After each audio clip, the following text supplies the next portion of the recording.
Hello and welcome to Dear Comms, the coffee break podcast where we tackle your biggest corporate comms challenges. I'm Imogen. And I'm Amanda. We're here to give you practical, no-nonsense advice so you can focus on the things that will really drive influence, engagement and impact.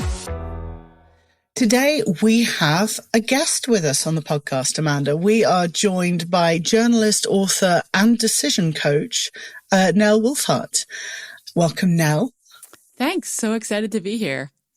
So Nell's work has been featured in the New York Times, the Wall Street Journal, the Washington Post, many, many more. Her debut book was named one of the best non-fiction books of the year by the Washington Post. She's also had 2 audio projects commissioned by Audible. And as if this wasn't enough to keep her busy and keep her going, since 2013, Nell's been coaching people as a decision coach. So helping people make big and small, I guess, decisions in one single session. Now that's quite a CV. How did you make the decision, I guess, to become a decision coach? That's a good question because it's not a very common job. I've just always been that person that friends and family come to for extremely, as you guys say, straightforward, no nonsense advice. And eventually my friends were like, stop telling us what to do. Maybe other people could benefit from this. And I thought maybe they can. And it turns out that actually people really struggle with decision making and having a third party can help. Why is it that there are some decisions that are so difficult to make? How do you think we should approach our decision making? I think people get stuck on decision making so much because, lots of reasons. They ask too many people's opinions. They Google too many articles. They spend way too long deciding. But I think the biggest factor is fear of regret. The decision-making business is really just the regret minimization business. And people are so paralyzed by the fear of feeling uncomfortable, feeling sadness, feeling regret after a decision that they will keep deciding for way, way too long. I think when we in communications, particularly when we're managing projects, we love a framework. We love a model to support us, RACI, problem solution results, smart objectives. Are there any frameworks or models we can use to make decisions, particularly when we're under pressure? Sure. I always have my clients do 2 exercises before they get in a session with me. And honestly, anybody could do these and use them to help them to make decisions. They do not have to book a session with me. First one is very simple. Just make a list of your values. And I don't mean like moral or religious or honestly, even corporate values. I just mean the things that, make you happy and feel good on a day-to-day basis. So that could be recognition for your work, financial security, time spent walking your dog, less time in front of the computer, whatever, all these sorts of things. And then I ask everybody to imagine their future self. I will say up front that people hate doing this exercise. Yes. They really struggle with it. And I also struggle with it. It's very hard for humans to imagine what they want in the future. But I ask everyone to sketch out their ideal life, the life they would really like to have 1 year from now, 5 years from now, and 10 years from now. And you can use those 2 exercises. You can almost use them as checklists when you're looking at different options to see which one is more aligned. And you can use those both as sort of a shortcut for making your personal and some of your business decisions. It's almost like setting out a vision statement where you're working towards and then using that as a guide to say, will this decision, if I do X, is that going to get me closer to that vision that I'm looking for? 100%. It's a combination of mission and vision statements, but for individuals, exactly like that. I'm also a big fan, I don't know if you'll approve of this, but I'm a big fan of pros and cons lists. I find them, they're so simple, but for me, they really, really work. Like, what is the benefit of doing it this way? And where are the drawbacks of doing it this way? I also like a pros and cons list. And I think it can be really helpful just writing things down, honestly, which is why I make people do this future exercise and write it down because it does force you to think about things a little bit differently. So I think a pros and cons list can be really useful, but not if you take too long to make a decision. I have found that when people overthink something and take too long to make a choice, they end up loading that pros and cons list with lots of like tiny things that don't even matter because they just keep occurring to them. Like if they're trying to decide to relocate somewhere, like, oh, there's a temperature difference of 2 degrees in the winter. I'll put that on there. Or like, there's a nice tree on my block here. I'll put that on there. Like things that absolutely don't matter. So if you can keep the pros and cons list to the things that are relevant to your values and to your future life, great. But I would say keep it short and snappy. That would be my advice. Way back when we first started this podcast, and I think it was back in season 1, we were looking at how communications professionals could focus their time on really making a difference. And we gave them kind of a matrix to look at, looking at the impact of their work and the value they bring. I think that kind of matrix might also work well with decisions, in the fact that you can look at what the impact of that decision is and the effort that it will take in order to complete that task. So there will be quick wins, which are high impact, low effort. And those are the kind of very easy decisions to make, I guess. You'll then have those major projects, those ones which are high impact, but will take a whole load of effort to fulfill. And that really requires more resource and more planning and more time. And then on the other side of the spectrum, you've got those thankless tasks, which we always end up doing in comms, I think, which are low impact and high effort.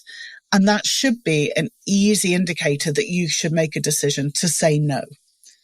And then everything else is kind of in that muddy in between, where you can do it if there's time and you have capacity, but it's really not going to move the needle and get you closer towards that vision that we were talking about. I think saying no is difficult. We know it's difficult, particularly as communicators. We tend to be problem solvers. So I think we've got an episode on saying no, Imogen, early on in the season. Another model that I helped clients make commercial decisions with is a 5-question filter called LEADS. The L stands for, is what you propose doing legal? The E is ethical. The A is morally acceptable, and that's in the court of public opinion. D is defensible to the stakeholders that matter. And S, does it make business sense? I think obviously L&E is a given, but there are many areas of healthy grey when it comes to talking about the rest. I think especially if there are different opinions, and this is a high pressure situation, but I've used that quite effectively. I think one of the challenges we face, and I'm sure now that you've experienced this with some of your clients, is that there are so many decisions that are made via groupthink, designed by committee or leadership teams or people overthinking a decision. And that means that things slow down because we're so busy analyzing that we become paralyzed in our inability to say yes or no to something. So how do we make decisions quicker, especially if we're working with difficult people and other people? Yeah, overthinking is like my dragon. It is a thing I am always looking to kill because I just find that it just bogs down people's lives. It slows them down so much. Like it genuinely makes the quality of your life worse. When it comes to making group decisions, I would first ask, does this decision have to be made by a group? Because I have found that can be an elaborate form of procrastination to take a decision to a group. Like if one person is not confident in their decision-making abilities, they are sort of diffusing responsibility and like taking the load off their shoulders by sharing it with the group. But in a lot of cases, like it's just postponing doing the thing that actually needs to get done, which I understand, but it's not a great idea. It's a bit like when people CC their boss into every communication that they do, right? Because it's about getting rid of that pressure. It's not just me, but there's someone else here in it with me. 100%. And actually, I think that's why I have a job as a decision coach, is that it helps to share the responsibility of making a decision. So someone calls me and I help them make the decision. I think sometimes it can also be about getting buy-in and support. You're not confident about the decision and whether it's the right decision. So bringing in others it makes it a collective decision making, and you're a little bit of abdication of responsibility, I think. Sure. And I also think there's a lot of decisions where it makes sense to have a group. Like I coach a lot of couples, I coach, co-founders, people who have to make decisions as a team, in which case some advice I would give is to set a deadline or even a timer for making the decision, to not let the decision making take over your lives. When that goes everything from like, should we launch this new project in March to should we have a baby? Set a deadline, stick to the deadline. And I'm also a big fan, if there is an actual expert in the group or available to you, you can delegate the decision to them. There's no point in trying to make a decision that one person can make better than everybody else just for the sake of making it a group. So if you can find someone who really is like the subject matter expert, let them take responsibility for the decision. And you've got to trust them that they know what they're talking about and that they can make that decision. I think that's ideal. Yes. I've been reading up a lot when we were researching for this episode. I was reading up a lot about Jeff Bezos because I think he really was a leader who had the ability to make decisions, good and bad, but he could make a decision. He came up with this idea, which he called disagree and commit. So if you are trying to make a decision and you are getting no consensus or people are arguing with you, you just sort of step back and say, look, I know you disagree with this decision, but will you come along with me on the journey? Will you commit to getting it done? So putting that emphasis on actually getting something done as opposed to endlessly discussing whether the decision is a good one. And you use it in the second way.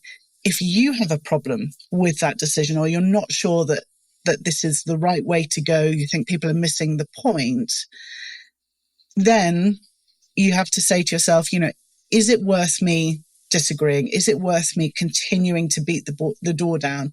Is it a question of winning the battle or the war? And then you've got to just disagree, but commit to actually getting something done. And I think that idea of agreeing to disagree, I guess, is a very powerful one because then you're not stuck in stasis. You're not at a standstill. Things are actually moving forward. Yeah, I think it stops things stalling, doesn't it? Because you can go around in circles for a long time. The other thing I think is when the decision is made, you need to make sure that the whole team understands and supports it, or at least, agrees to do it anyway. I think quite often the why behind that decision is key. I think once people understand the thought process, I think it's much easier to connect with and empathize with that decision. Absolutely. You may not agree with that sort of the end vision, but if you understand the purpose behind that decision and why that thought process went forward the way it did, it's much easier to go, yeah, okay, I can see where they're coming from. Let's talk about decisions backfiring, because they do. We all know they do. Try as we might, we can't make 100% perfect decisions the whole time. We potentially date the wrong people. We stay in jobs that we shouldn't stay in. We order the wrong wine at a restaurant, whatever it is. How do you deal with the fallout of making a bad decision? I love this. And I actually had a client not too long ago who said to me that she tells herself before every decision, well, I'm not going to be mad at myself no matter what happens. But I thought that was great advice because, none of us can predict the future. We do not have a crystal ball. And sometimes we're going to make decisions and we're not happy with the outcome. But all we can do is make sure that we're making the best decision we can possibly make at the time with the information we had at the time. And I think the key to avoiding that sort of regret, to look back and think, oh, I made a bad decision, is to remember that decision and outcome are two separate things. We can make a decision with the information we have. We'll make our best guess as to what we're going to do. But the outcome of that decision, like say we take a job and it turns out the boss is a real micromanager. There was no way to know that in advance. That is an outcome that we could not control. And for most decisions, the outcome is more or less beyond our control. So to beat ourselves up for making a bad decision makes no sense. So if you can remember in your brain to separate the decision from the outcome, then I think you feel less second guessing, less regret, less self-recrimination, and that can help you to move forward faster and then just pivot. Most decisions are reversible. It's something that you hear in coaching the whole time now, it's about, what do you have control over? You don't have control over what other people do, what other people think, how people behave, but you do have control over how you react to that or the way in which you think and behave. And I guess it's a little bit the same with this divorcing decision from outcome. You have your control over the decision you made, but you have no control over the outcome. So why dwell on that? Exactly. And all you can do is learn from the experience and move forward. Again, when we're talking about overthinking decisions, also we should try to avoid overthinking outcomes.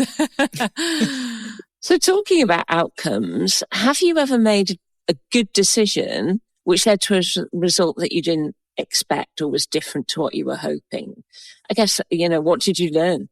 I make decisions every day that don't give me the outcomes I'm hoping for. I send pitches, I develop ideas, I ask people to collaborate, I suggest articles, and plenty of time I don't even get a response, or somebody says no, or somebody wants to take it in a different direction.